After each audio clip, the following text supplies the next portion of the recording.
Obrigado, Senhor, por esse tempo diante da Tua Escritura. Te peço, Pai, que por Tua misericórdia nos conduza, Senhor. Pense em nossas limitações, Senhor, e nos ajude a expor a Tua palavra, a mim e aos irmãos que vão falar, Senhor. Que seja um tempo edificante, Senhor. Bom, irmãos, nós lemos todo o capítulo 14 do livro de Atos juntos e nas duas últimas reuniões nós estávamos vendo o prelúdio dessa história, o que antecede, e nós vimos o discurso de Paulo em Antioquia, Nós vimos também aquela situação com aquele mágico, o Elimas. E depois de terem sacudido a poeira dos pés, e deixado Icônio, e deixado aquela cidade, eles partiram para Icônio, que é onde nós continuamos aqui. No início ele diz que eles entraram juntos na sinagoga dos judeus. E nós temos visto muito isso, irmãos. Eles iam até as sinagogas, até os templos, e pregavam o Evangelho. Sempre dando essa oportunidade, Mas a gente vê o cerco fechando cada vez mais, em torno dos apóstolos. Ele diz no verso 14, mas os judeus incrédulos incitaram e irritaram os ânimos dos gentios contra os irmãos. Então a gente já vê uma situação bem diferente, da outra vez. Eles chegaram e um dos judeus falou: puxa, vocês não querem compartilhar, no final da reunião lá? Aqui eles já estão conhecidos, Eles chegam em Icônio e já são recebidos de uma maneira mais agressiva, Os judeus já começam a incitar contra eles. E no verso 4 vai dizer que alguns ficaram a favor dos judeus e outros pelos apóstolos. Mas é muito interessante porque quando a gente segue na leitura, a gente percebe que houve uma grande confusão, uns pelos judeus e outros pelos apóstolos. No verso 5 ele diz o seguinte: havendo um motim, tanto dos judeus como dos gentios, com os seus principais, para os insultarem e apedrejarem. Então, mesmo com algumas pessoas ali a favor, e normalmente as pessoas que estão a favor são só simpatizantes, Eles não estão dispostos a ser apedrejados junto com os apóstolos. Então eles, percebendo o que ia acontecer, eles fugiram para Lista e Derbe, que são cidades de Licaônia, diz ali, É uma região próxima. E o que eles faziam ali? Eu achei muito interessante o verso 7, que é um versículo bem pequenininho. Às vezes nós vemos, irmãos, algumas situações em que a gente nem imagina que é possível pregar o Evangelho. Por exemplo, quando alguém te ofende, quando alguém te maltrata mesmo, ou tenta te prejudicar de alguma maneira. E a gente tem dificuldade de ver oportunidade nisso. Nós ainda temos na maioria das vezes, uma visão de que para pregar o Evangelho todo um ambiente deve ser criado, Um louvor. E nós sabemos que não é assim, irmãos. Com a graça do Senhor eu tive oportunidades já de pregar para pessoas que não gostavam de mim ou que tinham uma raiva declarada. E é impressionante ver como alguns passam a te odiar ainda mais e outros se desarmam por causa da palavra do Senhor. Nós vemos aqui, irmãos, Hoje eu não quero me estender muito, mas o que eu tenho visto em todo esse texto e nos textos anteriores são muitos problemas, muitas dificuldades, muitas barreiras, multidões, pessoas iradas, pessoas, a grande maioria dessas pessoas manipuladas, mas algumas pessoas não. Algumas pessoas, elas manipulavam, incitavam as pessoas, né, as multidões, de uma maneira maligna mesmo, de uma maneira proposital, a fim de ceifar a vida deles. Então nós vemos esses imensos obstáculos, né, a distância geográfica, a difícil locomoção, quase sem recurso praticamente, né? A gente vê que eles trabalhavam muito, né? A gente vê o apóstolo Paulo falando isso, né? Eu trabalhei muito para não ser pesado aos irmãos, às vezes dependendo da caridade dos irmãos. Mas apesar de tudo isso, irmãos, nós também vemos uma coisa: ali pregavam o Evangelho. Ali, acolá, onde eles pisavam, eles pregavam o Evangelho. Eu creio, irmãos, que uma das coisas mais importantes que o Senhor quer nos ensinar, e eu confesso ao Senhor e aos irmãos que também é uma dificuldade minha, mas eu creio que uma das coisas mais importantes, que toda a centralidade do livro é Cristo, como sempre, mas é Cristo sendo pregado aos gentios. É isso que nós vemos. Nós precisamos, irmãos, da graça do Senhor para nos despertar. Um homem sábio, certa vez, sábio no Senhor, me disse assim, ele falou: Rodrigo, ninguém que cuida de si mesmo pode viver o Evangelho plenamente. Para se viver com Cristo, deve-se cuidando das pessoas, salvando almas e cuidando de almas. É assim que... E nós podemos praticar isso, irmãos, e se estivermos atentos, nós vamos perceber isso. Quando nós estamos cuidando de outras pessoas e orando por essas pessoas e ajudando essas pessoas e trabalhando por essas pessoas, nós nos esquecemos da nossa própria dor. É o que nós vemos aqui os apóstolos vivendo.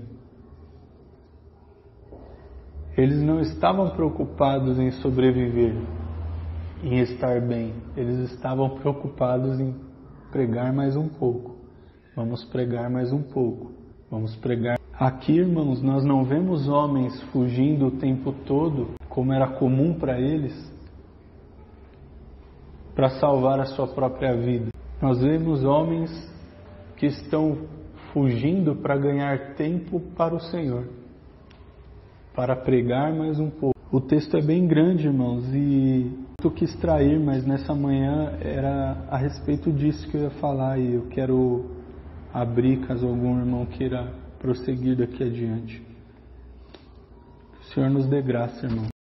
Irmãos, eu quero continuar nesses 7 versículos, observando alguns detalhes aqui, além do que o nosso irmão já nos compartilhou. No versículo 1, 2 coisas me chamam a atenção. A primeira delas é: entraram juntos.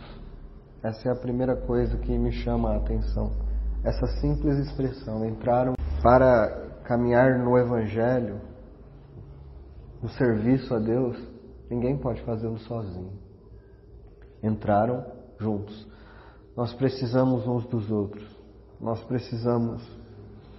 A cada um o Senhor repartiu dons diferentes. Possivelmente aqui, quando Barnabé e Paulo entravam juntos, quem falava mais era Paulo. Sempre foi assim.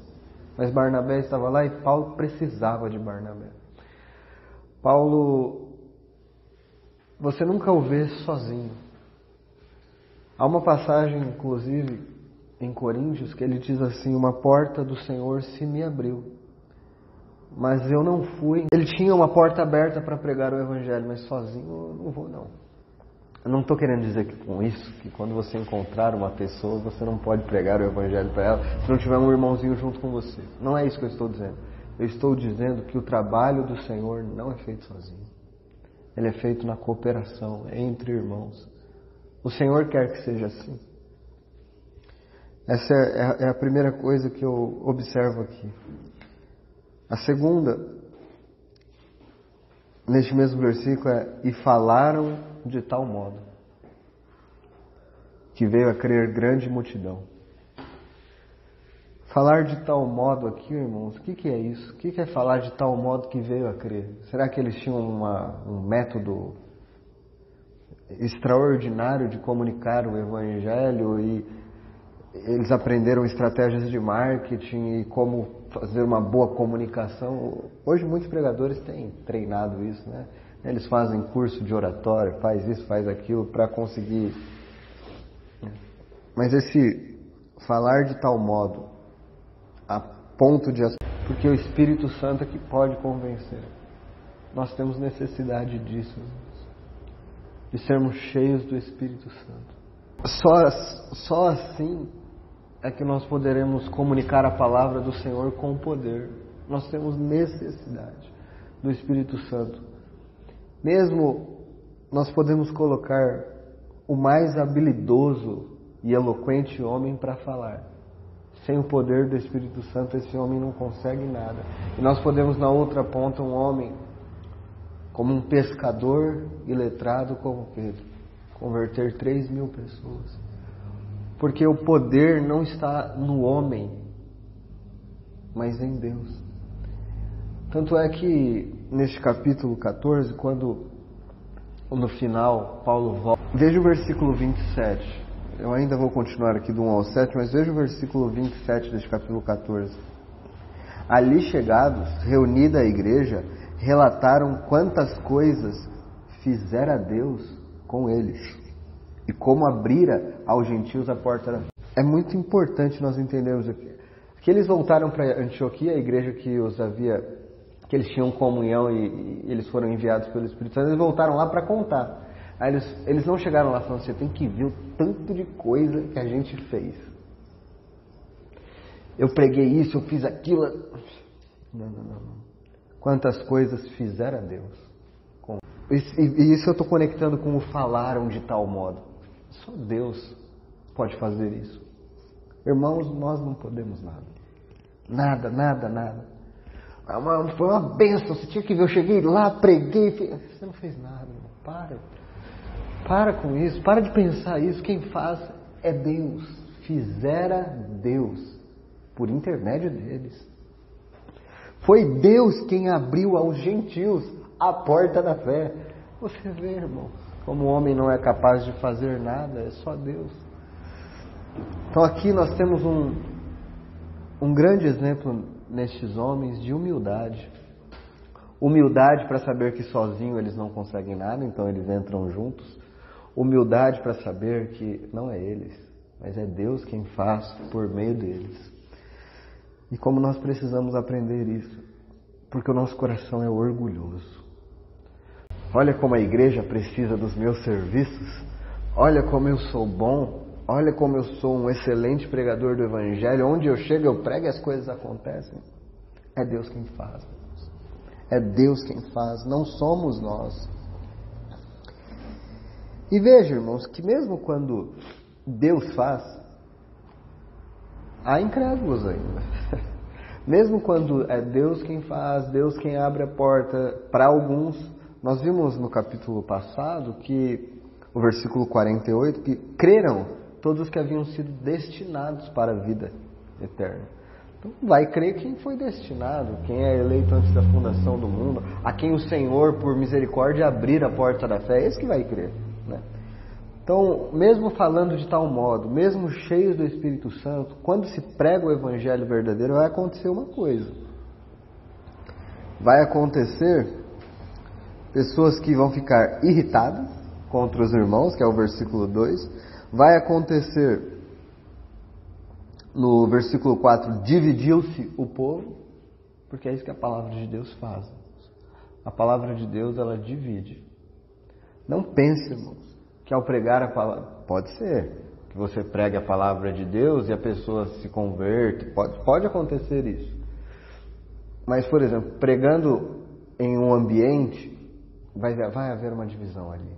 Vai haver aqueles que odeiam a palavra e aqueles que vão. Pela graça de Deus, o Senhor vai abrir a porta da fé e a pessoa vai amar a palavra.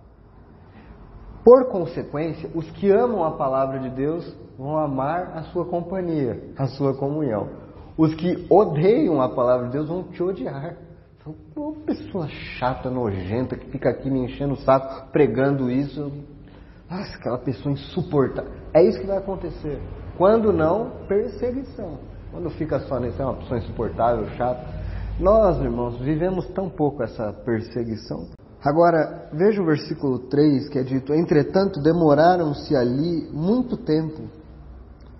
No versículo 2 diz que ele estava irritado, que o povo começou a se incitar e eles ainda ficam muito tempo lá. É como o Rodrigo disse, eles não fogem por causa da vida deles. Não importa que eles não estão preocupados com se as pessoas estão irritadas, então vamos sair daqui, que causou irritação. Não é isso, eles continuam pregando no Senhor. Isso, falando ousadamente no Senhor. Irmão, essa expressão... Veja que a palavra de Deus, ela tem que ser examinada detalhadamente, porque as expressões, elas são importantes. O Espírito Santo inspirou isso aqui, nada é por acaso. Eles pregavam ousadamente no... Tente servir a Deus na energia do seu próprio braço. E o que você terá é desencorajamento, é cansaço. Não dá, estou cansado. Mas quando você está no Senhor, fazendo para Ele, com os olhos nele, então você tem forças, o qual confirmava a palavra da sua graça. Qual era a pregação? É a palavra da sua graça. É isso que nós temos a anunciar aos homens. Claro, a mensagem é completa. Não crer vai para o inferno. Mas a ênfase é a graça. Se você crer, você será salvo. Se você crer, você será salvo. Se você se agarrar a Cristo e ao que Ele fez, você será salvo. E isso é de graça.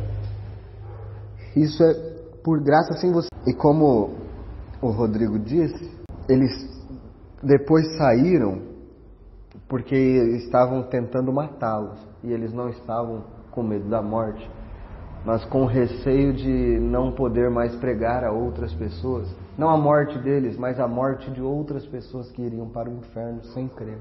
Era esse o temor deles. Então eles saem de lá. Veja bem, irmãos, pense em você. Você acabou de sair de um lugar. Pense que isso aconteceu. Vamos pensar numa situação que pode acontecer na nossa vida. Vamos supor que a gente está lá no nosso emprego. Parece uma oportunidade, a gente prega o Evangelho lá. A gente está lá no nosso emprego. Por causa da pregação do Evangelho, nós somos demitidos. Isso aqui não pode ser feito. Não pode ser feito isso aqui. As pessoas irritadas. Aqui é para trabalhar, você pregou o Evangelho, sai daqui, aqui não é lugar para isso, você está demitido. Pronto, foi embora. Aí você é contratado para outra empresa. Você chega na outra empresa e começa a pregar de novo. Ou você pensa, vou ser mandado embora se eu fizer isso. Mas não foi exatamente o que eles fizeram aqui?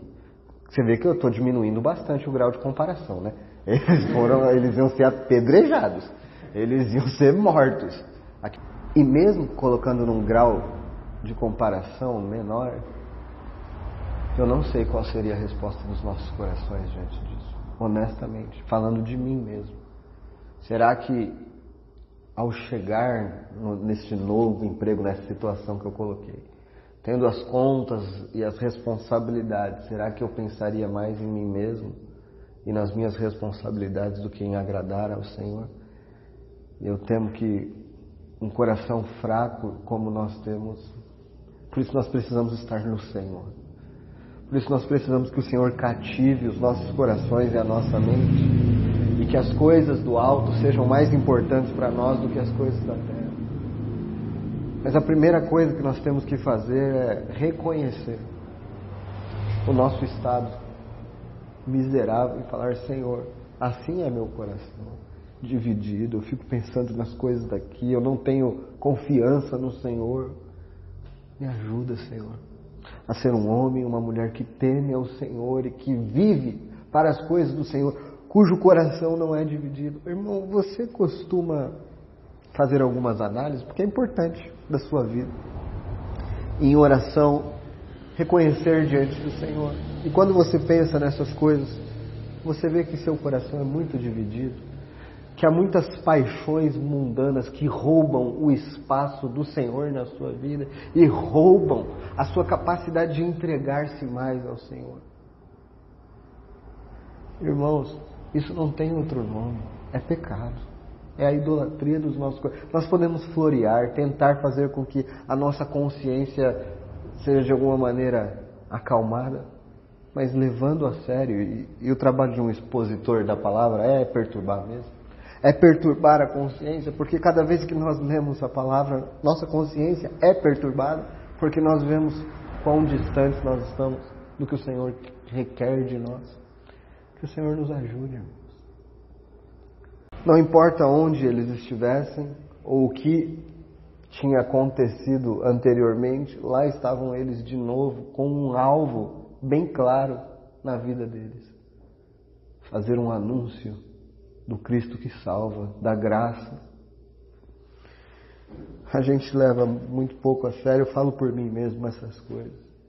Há pessoas em que nós temos contato, amigos nossos, colegas, que estão indo para o inferno. Eles estão indo para o inferno. Aí tem a nossa covardia. Spurgeon tem uma palavra muito forte sobre isso. Ele diz: não é possível que você esteja verdadeiramente indo para o céu sem se importar com aqueles que estão indo para o inferno. Não é possível que isso é um duro golpe a nós. Poxa, nós não estamos nos importando. Que o Senhor nos dê graça, nos dê graça. Irmãos, vamos só abrir em 2 Timóteo, capítulo 1, versículo 7. Eu quero fazer uma ligação do que temos estudado em Timóteo e que estamos vendo em... Nós já vimos nesse estudo de Timóteo que é a última carta que Paulo está escrevendo para Timóteo. E essa carta em 2 Timóteo, a questão dessa carta é o serviço a Deus, para que Timóteo fosse reanimado. E ele diz no versículo 7 assim: porque Deus não nos tem dado espírito de covardia, mas de poder, de amor. Isso é 2 Timóteo 1, capítulo 1, versículo 7. Em Atos, nós já estamos no capítulo 14. E, resumidamente, o livro de Atos é um livro de serviço. É um livro, como até está escrito aqui no capítulo 14, no versículo 3, na última parte diz: por mão deles se fizessem sinais e prodígios. Foi pelas mãos dos apóstolos, foi pela mão dos servos do Senhor, eram realizados os prodígios, os milagres, os serviços. O Senhor usava cada irmão. Nós já vimos aqui Estevão, nós já vimos aqui Pedro, os apóstolos, Paulo, Barnabé, vários irmãos, João auxiliando, irmãos consolando, animando outros irmãos, sempre todos esses irmãos servindo de alguma maneira. Paulo pregando, Barnabé auxiliava ele também. No capítulo 13, nós vimos semana passada que João estava também auxiliando em uma cidade. Sempre nós vemos irmãos servindo, outros irmãos auxiliando. Isso significa sempre serviço. Um irmão anunciando a palavra do Senhor, pregando, mas sempre tem por trás a igreja do Senhor orando, irmãos servindo, auxiliando. Essa é o serviço, é o livro de Atos, que eu quero também fazer uma ligação com 2 Timóteo. Porque nós vemos aqui essa viagem, nós também falamos isso semana passada, que quem foi que enviou Paulo e Barnabé para essa missão? Nós vemos semana passada que foi o Espírito Santo que separou Paulo e Barnabé. O Espírito Santo disse: separa Paulo e Barnabé para uma missão específica. Desde o capítulo 13 eles estão. E nós vimos desde semana passada tudo o que aconteceu. Eles pregavam, aparecia oposição. Eles pregavam, acontecia confusão. Eles pregavam, acontecia divisão. Sempre quando ia servir, no serviço a Deus, acontecia isso. Mas nós vemos agora aqui algo que eu queria destacar. Paulo e Barnabé eles foram praticamente expulsos de Antioquia. Nós vemos isso no capítulo 13, nos últimos versículos. Eles pregaram, mas foram expulsos. Eles tiveram que ir embora, porque naquele lugar recusaram. Aí você pergunta, agora Paulo parou, desistiu. Não, ele foi para outra cidade, continuando pregando. Paulo começa a pregar, a divisão, a palavra de Deus se confirmava. É dito aqui que houve divisão, judeus e gregos creram no Senhor, mas houve alguma divisão. Depois, eles fugiram também, porque aconteceu outra divisão. Aí nós podemos pensar, agora Paulo parou, ele voltou para casa. Não, ele foi para outra cidade, foi para Listra. A mesma coisa, pregando a palavra do Senhor, só que aqui eles não foram mais expulsos, aqui eles foram adorados. Parece que nós podemos até imaginar assim, o diabo talvez pensando, esse homem não vai parar nunca. Paulo e Barnabé não vai parar. Se eu tento matá-lo, se eu tento colocar gente atrás dele, gerar confusão, eles não param. Vou mudar a estratégia. Vou fazer com que eles sejam adorados. E sacrifiquem por eles. Pelo contrário, eles rasgam as suas vestes, falam para todo mundo parar. Nós vemos isso em Atos também, que o imperador, o imperador estava falando e a multidão começou a falar, é a voz de Deus e não de homem. Quando o povo falou aquilo, aquele imperador, ele não deu glória a Deus, ele não recusou aquilo, pelo contrário, ele recebeu a honra dos homens. E o Senhor imediatamente matou aquele homem, porque ele roubou a glória de Deus e pegou para si. Aqui nós vemos uma estratégia de Satanás tentando fazer a mesma coisa com Paulo e Barnabé, tentando colocar eles nos pedestal, que outros adorem eles. Eles imediatamente param com isso, falam para a multidão parar. É muito interessante, irmãos, porque Paulo também viu Estevão ser apedrejado. E Estevão, ele foi apedrejado e morto. Nós não sabemos o que aconteceu com Barnabé aqui, mas é dito que Paulo foi apedrejado e deixado fora da cidade. Dificilmente alguém ia apedrejar, convocar uma multidão para apedrejar e deixar solto na rua sem que tivesse certeza que foi morto. Muitos comentaristas dizem que aqui Paulo realmente, praticamente estava morto. E é possível que foi nesse apedrejamento que Paulo diz em sua carta, se eu não me engano Coríntios, que ele subiu ao terceiro céu, que ele viu coisas inefáveis que não é lícito do homem falar. Nós podemos também imaginar que Paulo, Barnabé e os irmãos já estavam desanimados. Paulo foi apedrejado e ele morreu, não há mais o que fazer. Mas imaginem Paulo no outro dia aparecendo aos irmãos. Porque sabe o que Paulo foi fazer no outro dia? Ele foi pregar de novo. Esse homem ele não para. Não há nada que faça Paulo e Barnabé desistir. Mas é o que eu li em 2 Timóteo capítulo 1. Deus não nos deu o espírito de covardia, mas de poder, de amor e de moderação. Paulo ele disse isso para Timóteo no fim da vida dele. Nós estamos vendo Paulo aqui no começo da sua vida. Ele não existe aqui, a gente não vê nada de covardia. Nós não vemos medo na morte, não vemos medo dos judeus, não vemos medo de nada. É um homem olhando firmemente para o autor e consumador da fé. Ele olha firmemente Paulo e Barnabé e não desvia o olhar. Pode o diabo fazer o que for, pode ser apedrejado, pode haver oposição, vai continuar servindo ao Senhor. E eu queria destacar isso, irmãos, porque essa insistência, essa não desistência de Paulo e Barnabé é impressionante. Porque tudo acontece para desistir, mas eles não desistem. Porque o Senhor não nos deu espírito de covardia. Ele nos deu de poder, de força e de amor. Talvez se fizesse uma comparação do que é poder, o que é força, nós poderíamos comparar a um animal como o leão, que a característica do leão é a força. E no amor, nós podemos também comparar o animal como um cordeiro. Por isso também que o nosso Senhor é o leão e o cordeiro, porque no nosso Senhor existe a força e existe também o amor. Quando o Senhor foi ultrajado, ele virava o rosto, ele se deixava, ele se submetia.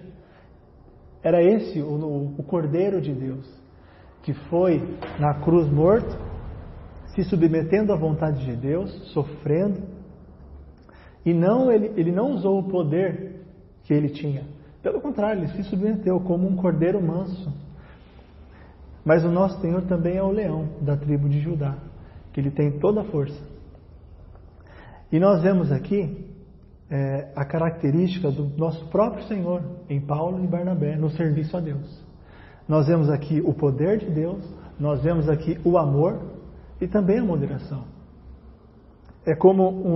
Nós vemos aqui o leão, a força, o zelo no trabalho do Senhor, porque para nós servirmos ao Senhor, pregando a palavra do Senhor, servindo ao Senhor nas nossas casas, servindo ao Senhor no nosso trabalho, nós vamos precisar ser como um leão, ser como o nosso Senhor, o leão da tribo de Judá, em não desistir na obra do Senhor, não desistir do serviço ao Senhor.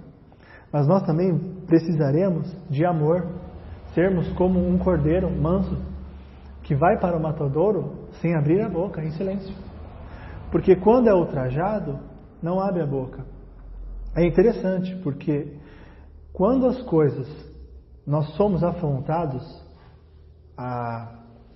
como Paulo aqui foi apedrejado, foi jogado, ele não fez nada, ele se submeteu. Mas quando a obra do Senhor, o nome do Senhor é ultrajado, o servo do Senhor se levanta como um leão. Porque o nome do Senhor não pode ser blasfemado. Essa é a moderação, é o equilíbrio que existe nos servos do Senhor. O poder, o amor, a moderação, a força, existe o leão, existe o cordeiro, mas quando é contra nós, nós somos um cordeiro. Nós recebemos com amor. É dito aqui que eles recebiam essa oposição, todas essas afrontas com alegria no Espírito Santo, porque era contra eles.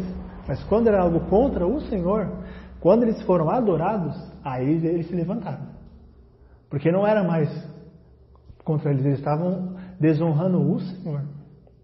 E que isso sirva de lição para nós, irmãos, no serviço a Deus, não somente na pregação do Evangelho, mas no serviço nas nossas casas, porque nós devemos servir o Senhor nas nossas casas. No nosso trabalho também devemos servir ao Senhor e nunca desistirmos.